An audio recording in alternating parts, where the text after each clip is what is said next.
Hi all, welcome to Exam by Learning. Malappuram Sahodaya aptitude test MSAT അല്ലെങ്കിൽ science talent search examination STSC ഈ രണ്ട് എക്സാമുകൾക്കും വേണ്ടിയിട്ടുള്ള competition exams ആണ് രണ്ടും. ഈ എക്സാംസിന് വേണ്ടിയിട്ടുള്ള സയൻസിലെ കെമിസ്ട്രിയിൽ നിന്നുള്ള കുറച്ച് പ്രോബ്ലംസ് ആണ് നമ്മൾ വീഡിയോയിലൂടെ ചെയ്യാൻ വേണ്ടി പോകുന്നത്. അപ്പോൾ 8ാം ക്ലാസ്സിൽ നമുക്കറിയാം പല സബ്ജക്റ്റുകൾ ഉണ്ടാകും. സയൻസ്, മാത്സ്, മെൻ്റൽ എബിലിറ്റി ഒക്കെ ആയിട്ടുള്ള പല സബ്ജക്റ്റുകൾ പല കോമ്പറ്റീഷൻ എക്സാമിലും വരുന്നുണ്ടാകും. അതിലെ സയൻസിലെ കെമിസ്ട്രിയിൽ നിന്നും കഴിഞ്ഞ വർഷങ്ങളിലൊക്കെ ചോദിച്ചിട്ടുള്ള കുറച്ച് ചോദ്യങ്ങളായിരിക്കും നമ്മൾ ചെയ്യുന്നുണ്ടാവുക. അപ്പോൾ വീഡിയോക്ക് എന്ത് ചെയ്യുക, നിങ്ങൾ തീർച്ചയായിട്ടും ഒരു ക്വസ്റ്റ്യൻ കാണുമ്പോൾ അത് വീഡിയോ പോസ് ചെയ്തുകൊണ്ട് തന്നെ ആ ആൻസർ കണ്ടെത്താൻ വേണ്ടി ട്രൈ ചെയ്യുക.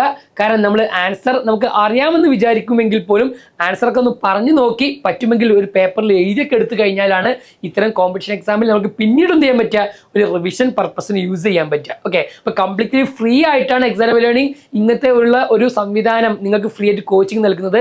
ഇത് മാക്സിമം യൂട്ടിലൈസ് ചെയ്യണം. നിങ്ങളുടെ ഫ്രണ്ട്സിൽ ആരെങ്കിലുമൊക്കെ ഈ ഒരു എക്സാംസ് ഒക്കെ എഴുതുന്നുണ്ടെങ്കിൽ അവർക്ക് എന്ത് ചെയ്യണം, ഷെയർ ചെയ്യണം. നമ്മളെപ്പോലുള്ള കുട്ടികളെ കൂടുതൽ ഇങ്ങനെയുള്ള എക്സാംസിലേക്ക് എന്ത് ചെയ്യുക, ഇതുപോലെ ഒരുപാട് കോമ്പറ്റീഷൻ എക്സാംസ് ഉണ്ട്.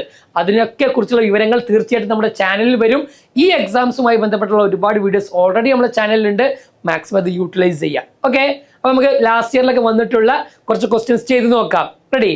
നമ്മൾ ഫസ്റ്റ് ക്വസ്റ്റ്യനിലേക്ക് പോവാണ്. The Taj Mahal is being affected by noise pollution, air pollution, water pollution, none of these. നമുക്കറിയാം താജ്മഹലിനെ ഏറ്റവും കൂടുതൽ എഫക്റ്റ് ചെയ്തത് ഏതാണെന്ന് വെച്ച് കഴിഞ്ഞാൽ അതിന്റെ ആൻസർ നോയ്സ് അല്ല. അവിടെ എല്ലാം കൂടി കിടന്ന് ശബ്ദം ഉണ്ടാക്കിയിട്ടാണോ?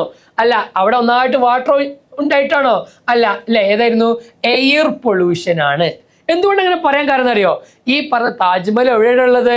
നമുക്കറിയാം ആഗ്രയിലാണ് ഉള്ളത് അല്ലേ. അവിടെ സ്വാഭാവികമായിട്ടും ഒരു വലിയ ഇൻഡസ്ട്രിയൽ ആണ്, വലിയ ടൗൺസ് ആണ്.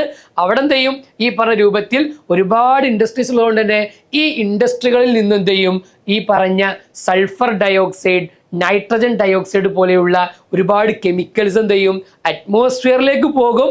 എന്നിട്ട് എന്ത് സംഭവിക്കും, അത് ആസിഡ് റെയിൻ ആയിക്കൊണ്ട് താഴേക്ക് വരും. നമുക്കെല്ലാവർക്കും അറിയാം അല്ലേ, ഇപ്പൊ പണ്ടത്തെ താജ്മഹൽ എന്ന് പറഞ്ഞാൽ കുറച്ചും കൂടി നല്ല അല്ലേ, നല്ല വൈറ്റ് കളറായിട്ടുള്ള ഒരുപാട് മാർബിൾസ് കാര്യങ്ങളൊക്കെ ആയിരുന്നു ഉണ്ടായിരുന്നത്. എന്നാൽ ഇന്ന് അതിന്റെ കളർ എന്ത് ചെയ്തു, കുറേശ്ശെ ചേഞ്ച് ചെയ്തുകൊണ്ടേയിരിക്കുന്നുണ്ട്. എന്തുകൊണ്ടാണ്? ഈ പറഞ്ഞ എയർ പൊല്യൂഷൻ ഉള്ളത് കൊണ്ടാണ്. Okay, yes. രണ്ടാമത്തെ ക്വസ്റ്റ്യൻ നമ്മളിപ്പോൾ പറഞ്ഞ കാര്യങ്ങളുമായി ബന്ധപ്പെട്ട ക്വസ്റ്റ്യൻ തന്നെയാണ്. ഞാൻ അതിന്റെ ആൻസർ ഓൾറെഡി പറഞ്ഞിട്ടുണ്ട്. ശ്രദ്ധിച്ചാൽ നമുക്ക് പെട്ടെന്ന് കിട്ടും. Acid rain is formed due to the contribution from the following pairs of gases. Acid rain ഉണ്ടാവാൻ കാരണമായിട്ടുള്ള രണ്ട് ഗ്യാസസ് ഏതൊക്കെയാണ്? Methane and ozone, sulphur dioxide and nitrogen oxide, methane and sulphur dioxide, carbon dioxide and water vapour. Yes, ഏതായിരിക്കും മക്കളെ answer? നമ്മൾ ഇപ്പം നേരെ പറഞ്ഞിട്ടേ ഉള്ളൂ. ഏതാണ് ആൻസർ? ഓപ്ഷൻ ബി ആണ്. സൾഫർ ഡയോക്സൈഡിന്റെയും നൈട്രജൻ ഓക്സൈഡുകളൊക്കെയാണ് എന്ത്, ഈ ആസിഡ് റെയിനിന് കാരണം. അപ്പൊ എന്താ സംഭവിക്കുക അറിയോ? ഈ പറഞ്ഞ കാര്യങ്ങളൊക്കെ ഇൻഡസ്ട്രീസ്, അതേപോലെ തന്നെ നമ്മളെ വെഹിക്കിൾ, ഓട്ടോമൊബൈലിൽ നിന്നൊക്കെ എന്ത് ചെയ്യും, ഈ പറഞ്ഞ ഗ്യാസ് ഒക്കെ ആകാശത്തേക്ക് പോകും, അറ്റ്മോസ്ഫിയറിലേക്ക് പോകും. എന്നിട്ട് അതെന്ത് ചെയ്യും, വാട്ടറുമായിട്ട്, റെയിൻ വാട്ടറുമായിട്ട് കൂടിച്ചേരും. ഇപ്പോൾ സൾഫർ ഡയോക്സൈഡ് വാട്ടറുമായിട്ട് കൂടിച്ചേർന്നാൽ സൾഫ്യൂറസ് ആസിഡ് എന്ന് പറയുന്ന ഒരു ആസിഡ് ഉണ്ടാകും. നൈട്രജൻ ഓക്സൈഡ്സ് ആണെങ്കിലോ നൈട്രിക് ആസിഡ് ഉണ്ടാക്കും. ഈ പറഞ്ഞ ആസിഡ് എന്ത് ചെയ്യും, ആസിഡ് റെയിൻ ആയിട്ട് നമ്മൾ എർത്തിലേക്ക് എത്തും. നല്ലതാണോ? അല്ല, ഒരുപാട് പ്രോബ്ലംസ് ഉണ്ടാക്കും അല്ലേ. നമ്മളെ പ്ലാന്റ്സിന്റെ ഫോട്ടോസിന്തസിസ് അതെന്ത് ചെയ്യും, പിന്നെ ഡിസ്ട്രോയ് ചെയ്യും. അതേപോലെ തന്നെ കോറൽ റീഫിനൊക്കെ എന്ത് ചെയ്യും, പിന്നെ ബാധിക്കും. നമ്മളെ പിന്നെ താജ്മഹൽ പോലെയുള്ള ഈ പറഞ്ഞ പിന്നെ ബിൽഡിങ്ങുകളൊക്കെ എന്ത് ചെയ്യും, അത് എഫക്റ്റ് ചെയ്യും. ഹ്യൂമൻസിന് പ്രശ്നം ഉണ്ടാക്കും. വാട്ടറിന്റെ pH ചേഞ്ച് ചെയ്യും. ഇങ്ങനത്തെ ഒരുപാട് പ്രോബ്ലംസ് എന്തുണ്ട്, ആസിഡ് റെയിൻ കാരണമായിട്ടുണ്ട്. ആസിഡ് റെയിൻ വരുമ്പോൾ പറയോ, ഹലോ ഞാൻ ആസിഡ് റെയിൻ ആണ് വന്നുകൊണ്ടിരിക്കണ്ടേ, വേഗം ഓടിക്കുമെന്ന് പറയോ? ഇല്ല അല്ലെ. ഒക്കെ പെയ്ത് കഴിഞ്ഞ് കുറച്ച് കഴിയുമ്പോഴേക്കും ഇതൊക്കെ നമ്മൾ എന്ത് ചെയ്യുക, ഒരു തിരിച്ചറിവ് ഉണ്ടാവുക അല്ലേ. അപ്പോൾ കാര്യമില്ല, നേരത്തെ തന്നെ എന്ത് ചെയ്യുന്നു, നമ്മളത് പ്രിവെന്റ് ചെയ്യണമായിരുന്നു. Ready? Yes. Is malleable and ductile. This best describes a ആരെ പറ്റിയ മക്കളെ നമ്മൾ മെലിയബിൾ ആണെന്നും ഡക്റ്റൈൽ ആണെന്നൊക്കെ പറയാം. Metal, non metal, compound, solution. A simple question. Answer metal. എടാ, ഒരു ക്വസ്റ്റ്യൻ കാണുമ്പോൾ ആദ്യം നമ്മൾ നോക്കേണ്ടത് ഇത് ഏത് ചാപ്റ്ററിലാണ് നമ്മൾ പഠിച്ചത്, എവിടെയാണ് നമ്മൾ പഠിച്ചതെന്ന് ആലോചിക്കുക അല്ലേ. അപ്പോൾ മെറ്റൽസ് ആൻഡ് നോൺ മെറ്റൽസ് ഉള്ള പാർട്ടിൽ സ്വാഭാവികമായിട്ട് നമ്മൾ പഠിച്ചിട്ടുണ്ടാവും. ഏറ്റവും കൂടുതൽ മെലിയബിലിറ്റിയും ഡക്റ്റിലിറ്റിയും ഏറ്റവും കൂടുതൽ ആർക്കാണ് ഉള്ളത്? യെസ്, അതാരായിരുന്നു? നമ്മളെ ഗോൾഡ് ആണ് അല്ലേ. ഗോൾഡിന് നമുക്കറിയാം മെലിയബിലിറ്റി ഉണ്ട് അല്ലേ. നമുക്ക് ഹാമേർഡ് ഇൻ ടു ഷീറ്റ്സ് ആക്കി മാറ്റാം, അല്ലെങ്കിലോ അത് ഡക്റ്റൈൽ ആക്കാം അല്ലെ, ചെറിയ small drawn in to thin wires ആക്കി മാറ്റാം. അതിനേക്കാൾ എബിലിറ്റി ആർക്കുണ്ട്? ഗോൾഡിനുണ്ട്. ഗോൾഡാണ് മോസ്റ്റ് മെലിയബിൾ ആൻഡ് ഡക്റ്റൈൽ ആയിട്ടുള്ള ആള്. ഓക്കെ, അതൊക്കെ അറിയണം കേട്ടോ. യെസ്, സിങ്കിന് മെലിയബിലിറ്റി ഉണ്ടോ? സിങ്ക് മെർക്കുറിക്കൊന്നും മെലിയബിലിറ്റി ഇല്ല കേട്ടോ. അതായത് എക്സെപ്ഷൻ കേസുകളാണ്. ചിലപ്പോൾ എക്സാമിന് എക്സെപ്ഷൻ ചോദിക്കും, അങ്ങനെയുണ്ട് കെമിസ്ട്രിയിൽ. ഒക്കെ ജനറൽ ആയിട്ട് പറയും മെറ്റീരിയൽസ് ആർ മെലിയബിൾ എന്ന് പറയും, ചിലപ്പോൾ എക്സെപ്ഷൻ ആയിരിക്കും ഒരു കോമ്പറ്റീഷൻ എക്സാമിന് ചോദിക്കുക. ഓക്കെ, ശ്രദ്ധിക്കണം. When a metal spoon hit the ground, a characteristic sound is produced and this property of metal is called. ഇത് എംസാറ്റിന് വന്ന ക്വസ്റ്റ്യൻ ആണ്. നമ്മൾ സ്പൂൺ കൊണ്ട് മെല്ലെ എവിടെയെങ്കിലും തട്ടിയാൽ എന്തുണ്ടാവും? സൗണ്ട് ഉണ്ടാവും അല്ലെ, ടാപ്പ് ചെയ്താൽ സൗണ്ട് ഉണ്ടാവും. ആ ഒരു പിന്നെ എബിലിറ്റിയെ അല്ലെങ്കിൽ ആ ഒരു ക്യാരക്ടറിസ്റ്റിക്സ് നമ്മൾ വിളിച്ച പേരായിരുന്നു യെസ് അല്ലെ, സൊണോറിറ്റി. വെരി ഗുഡ് അല്ലെ, സൊണോറിറ്റി. അപ്പോൾ ടാപ്പ് ചെയ്താൽ സൗണ്ട് ഉണ്ടാക്കുന്നില്ലേ നമ്മൾ സ്കൂളിലെ ഇലക്ട്രിക് ബെല്ലൊക്കെ, അല്ലെങ്കിൽ ചർച്ച് ടെമ്പിൾസിലൊക്കെ ഉള്ള ബെല്ലൊക്കെ അല്ലെ, ഈ പറഞ്ഞ സൊണോറിറ്റിയാണ് അവിടെ. ആ ഒരു പ്രോപ്പർട്ടിയാണ് മെറ്റൽ എന്ത് ചെയ്തത്?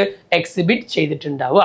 Which one of the following metal is the most reactive and stored in kerosene? ഒരുപാട് കോമ്പറ്റീഷൻ എക്സാമിൽ ചോദിച്ചൊരു ക്വസ്റ്റ്യൻ ആണ്.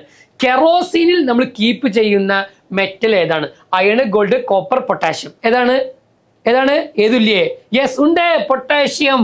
പൊട്ടാഷ്യവും സോഡിയവും ഇത് രണ്ടും ഹൈലി റിയാക്റ്റീവ് ആണ്. അയാളെ നമ്മൾ എയറുമായിട്ട് വരെ അയാൾ എന്ത് ചെയ്യും? റിയാക്ട് ചെയ്ത് കളയും. അതുകൊണ്ട് തന്നെ നമ്മൾ എവിടെ കീപ്പ് ചെയ്യുക? കെറോസിനിലാണ്. എന്തോ ഭാഗ്യത്തിന് കെറോസിനുമായിട്ട് മാത്രം ഇയാൾ എന്ത് ചെയ്യുന്നില്ല? റിയാക്ട് ചെയ്യാനുള്ള എബിലിറ്റി ഇല്ല. ആ ഒരു നേച്ചർ അതിന് ഓട്ടോമാറ്റിക്കലി ഇല്ല. അതുകൊണ്ടാണ് കെറോസിനിൽ പൊട്ടാഷ്യവും സോഡിയം നമ്മൾ കീപ്പ് ചെയ്യുന്നത്. ഇപ്പോൾ ഗോൾഡൊക്കെ നമുക്കറിയാം നാച്ചുറലി നമുക്ക് എങ്ങനെ വെക്കാം അല്ലേ? എന്തുകൊണ്ടാണ് നമ്മൾ ഗോൾഡ് നമ്മൾ ഓർണമെന്റ് ആയിട്ട് യൂസ് ചെയ്യുന്നത്? ഗോൾഡ് എയറുമായിട്ട് റിയാക്ട് ചെയ്യോ? വാട്ടറുമായിട്ട് റിയാക്ട് ചെയ്യോ? ഇല്ല. ഓക്കെ, മാത്രമല്ല മെലിയബിലിറ്റിയും ഡക്റ്റിലിറ്റി ഒക്കെ കൂടുതലാണ്. അപ്പോൾ ഇഷ്ടമുള്ള ഷേപ്പിൽ നമുക്ക് എന്ത് ചെയ്യാൻ പറ്റും? നമ്മളെ ഗോൾഡ് ഓർണമെന്റുകളൊക്കെ ഉണ്ടാക്കിയെടുക്കാനും പറ്റും.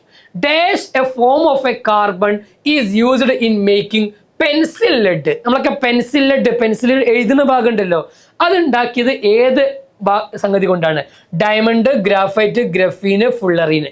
അപ്പൊ ഈ പറഞ്ഞ നാലും എന്താണ് മക്കളെ? കാർബണിന്റെ ഡിഫറെന്റ് ഫോംസ് ആണ്. അലോട്രോപ്പ് നമ്മൾ അതിനെ വിളിക്കുക. ഒരു എലമെന്റ് തന്നെ ഡിഫറെന്റ് രൂപത്തിൽ ഡിഫറെന്റ് ഫോംസിൽ കാണപ്പെടുന്നുവെങ്കിൽ അതിനെ വിളിച്ച പേരാണ് അലോട്രോപ്പ്. ഇപ്പൊ കാർബണിന്റെ അലോട്രോപ്പ് ആണ് ആര്? ഡയമണ്ട്. നമുക്കറിയാം ഭയങ്കര സ്ട്രോങ്ങസ്റ്റ് ആയിട്ടുള്ള സബ്സ്റ്റൻസ് ആണ്. എന്നാൽ ഈ പറഞ്ഞ പെൻസിൽ ലെഡ് ഉണ്ടാക്കുന്നത് എന്തുകൊണ്ടാണ്? ഈ പറഞ്ഞ ഗ്രാഫൈറ്റ് കൊണ്ടാണ്. ഓപ്ഷൻ ബി ആയിരിക്കും എന്ത് ചെയ്യുക? കറക്റ്റ് ആൻസർ ആയിട്ട് വരിക. അപ്പൊ നമുക്ക് ഡെയിലി ലൈഫിലൊക്കെ യൂസ് ചെയ്യുന്ന എലമെന്റ്സ് ആൻഡ് കോമ്പൗണ്ട്സിനൊക്കെ എന്ത് ചെയ്യണം? നമുക്ക് അറിയണം. കാരണം പ്രാക്ടിക്കൽ ആയിട്ടുള്ള ക്വസ്റ്റ്യൻസ് എന്ത് ചെയ്യാം? ചോദിക്കാനുള്ള ചാൻസ് വളരെ കൂടുതലാണ്. Okay, yes. Metal P react with water. ഈ ക്വസ്റ്റ്യൻ കാണുമ്പോൾ ആയിരിക്കണം പഠിച്ചോടെ ഇത്രയും വലിയ ക്വസ്റ്റ്യൻ ഒക്കെ എപ്പോഴും ആൻസർ ചെയ്യുക? സിമ്പിൾ ക്വസ്റ്റ്യൻ ആണ് ഇടാ. ഒന്ന് വായിച്ചൊക്കെയുള്ള മനസ്സുണ്ടാവണം. എപ്പോഴും ഒരു കോമ്പറ്റീഷൻ എക്സാമിൽ നമുക്ക് നല്ല പേഷ്യൻ്റ് ആവണം. അതോടൊപ്പം തന്നെ ക്വസ്റ്റ്യൻ വായിച്ച് അതിന്റെ ആൻസറിലേക്ക് എത്താനുള്ള ഒരു എബിലിറ്റി ഉണ്ടാവണം. അതിനാണ് നമ്മൾ ഇങ്ങനത്തെ ഒരുപാട് ക്വസ്റ്റ്യൻസ് നമ്മൾ പ്രാക്ടീസ് ചെയ്യുന്നത് കേട്ടോ. ഇതൊന്നും വലിയ കാര്യം വിചാരിക്കരുത്. വായിച്ചു വരുമ്പോൾ ഒന്നും ഉണ്ടാവില്ല അല്ലേ?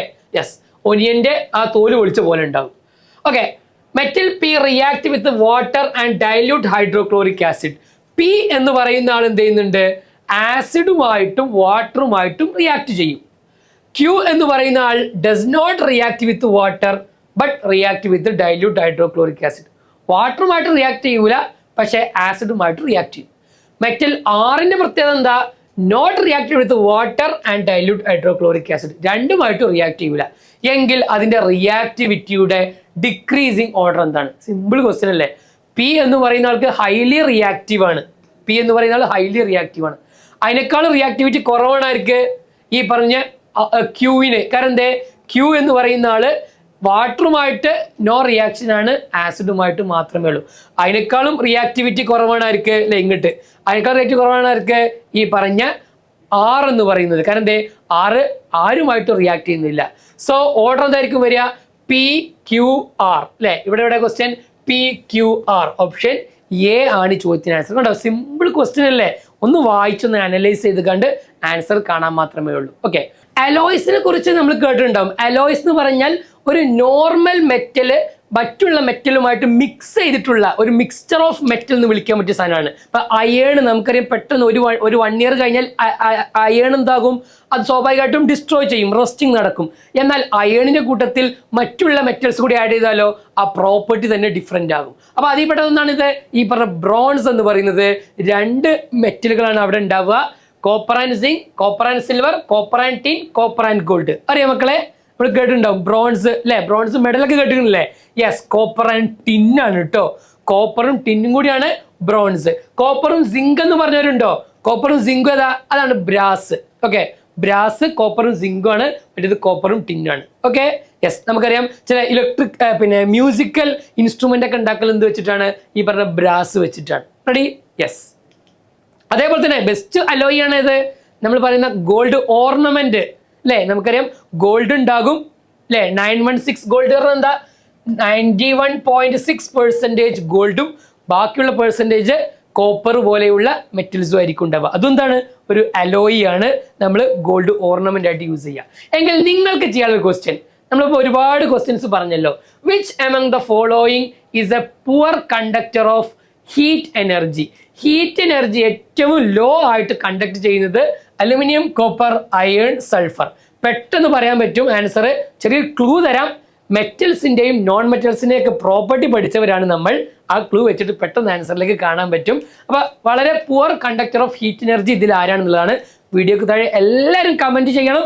നമ്മൾ ആൻസർ ഒക്കെ അറിയോ എന്നുള്ളത് ചെക്ക് ചെയ്യാനുള്ള അവസരം കൂടിയാണ്. നോക്കട്ടെ എത്ര പേരാണ് കറക്റ്റ് ആൻസർ ചെയ്യുക എന്നുള്ളത്. ഞാൻ എന്ത് ചെയ്യാം, ഒന്ന് ചെക്ക് ചെയ്ത് നോക്കും. തീർച്ചയായിട്ടും ക്വസ്റ്റ്യൻ ആൻസർ എന്ത് ചെയ്യുക, നിങ്ങൾ കമന്റ് ചെയ്യുക. നമ്മളെ വീഡിയോ എന്ത് ചെയ്യുക, കൂട്ടുകാർക്ക് ഷെയർ ചെയ്യുക. മറ്റൊരു വീഡിയോയിൽ കൂടുതൽ ചോദ്യങ്ങളുമായിട്ട് നമുക്ക് വീണ്ടും കാണാം.